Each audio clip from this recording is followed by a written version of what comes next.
शेतकरी बंधू भगिनींनो, Sachin Rathod किसोला official YouTube चॅनलमध्ये आपल्या सर्वांचे स्वागत आहे।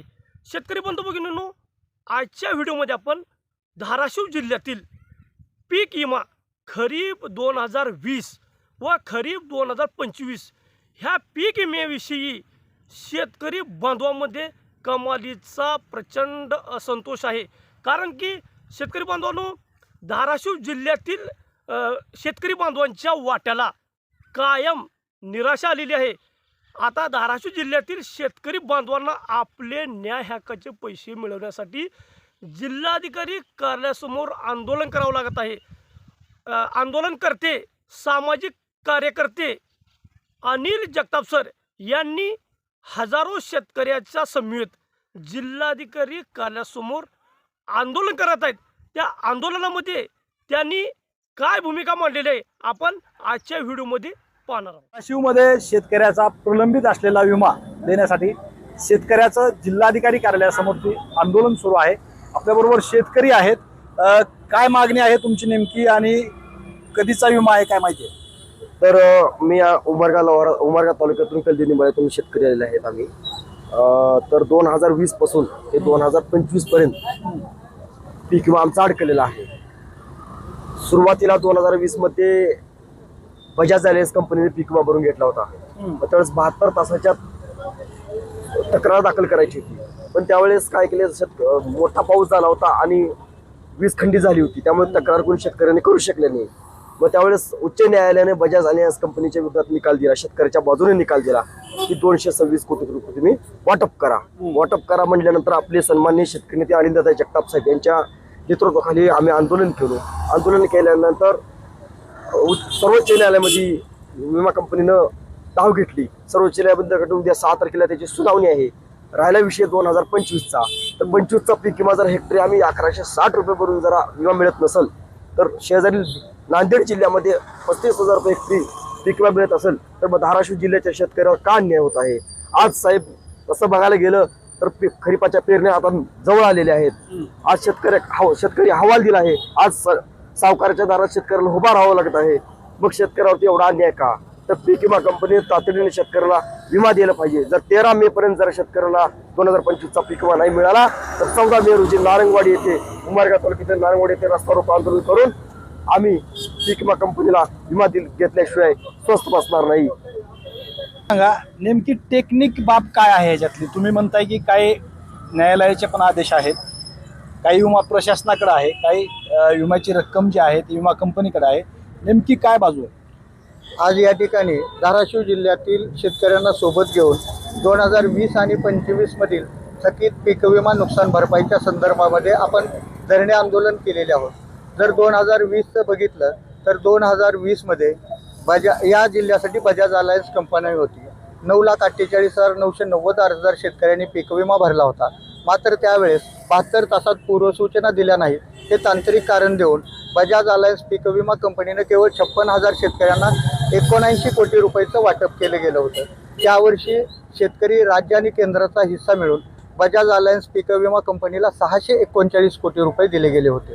त्याच्यानंतर या अन्यायाच्या विरुद्ध आम्ही उच्च न्यायालयामध्ये याचिका दाखल केली। उच्च न्यायालयाने धाराशिव जिल्ह्यातील शेतकऱ्याच्या बाजूने निकाल देऊन या जिल्ह्यातल्या शेतकऱ्यांना प्रति हेक्टर 18,000 रुपये देण्याचे आदेश दिले। ती रक्कम सगळी मिळून जवळपास 640 कोटी रुपये होत होती। त्याच्यानंतर कंपनी सुप्रीम कोर्टात गेली, त्याही वेळेस शेतकऱ्याच्या बाजूने निकाल लागला।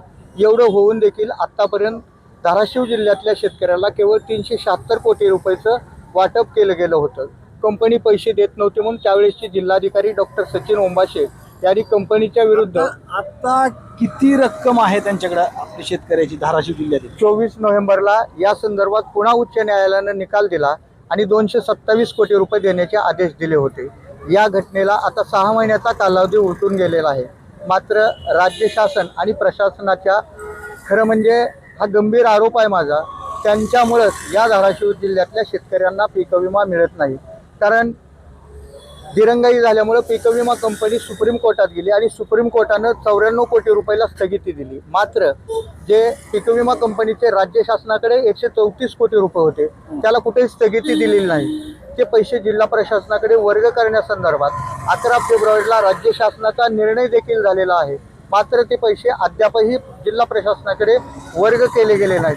त्याचं तांत्रिक कारण एवढंच आहे की जिल्हा कृषी अधीक्षक यांच्याकडे ते पैसे घेण्यासाठी जे PLA अकाउंट असते, खास पद्धतीचं अकाउंट असतं, ते अकाउंट उपलब्ध नाही.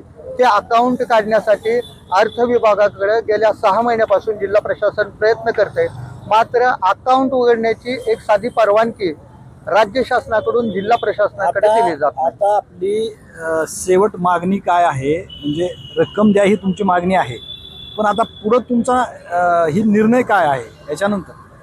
जर आम्हाला 13 मे पर्यंत पीक विमा कंपनी, जिल्हा प्रशासन, राज्य प्रशासन ज्यांची जबाबदारी असेल त्यांनी 13 मे पर्यंत जर धाराशिव जिल्ह्यातल्या शेतकऱ्यांना 2020चे 227 कोटी रुपये आणि चालू वर्षाचा 600 कोटी रुपयाचा पीक विमा नाही दिला गेला तर या जिल्ह्यामध्ये रस्ता रोको आंदोलनाची मालिका आम्ही तयार करणार आहोत.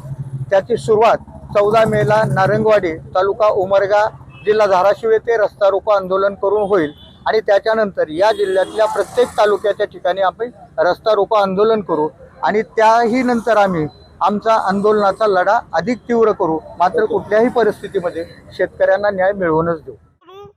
धाराशिव जिल्ह्यातील शेतकरी बांधवांना दरवर्षी जी पीक विम्याची आपण रक्कम भरतो त्याची निंपटी रक्कम ह्या शेतकरी बांधवांना मिळत नाही. पीक विमा कंपनी आक्षेप घेते. आक्षेप घेतल्यानंतर शेतकरी बांधवांना पीक विमा मिळू देत नाही. शेतकरी बांधवांनो, 2020च्या पीक विम्या संदर्भामध्ये आज कोर्टामध्ये सुनावणी होती. ही सुनावणी पुढील तारखेस पुढे ढकलण्यात आले. शेतकरी बांधवांनो, कायम धाराशिव जिल्ह्यातील शेतकरी बांधवांच्या वाट्याला तारीख पे तारीख आलेली आहे. शेतकरी बांधवांचे जे न्याय हक्काचे पैसे आहेत ते पैसे शेतकरी बांधवांना लवकर मिळत नाही.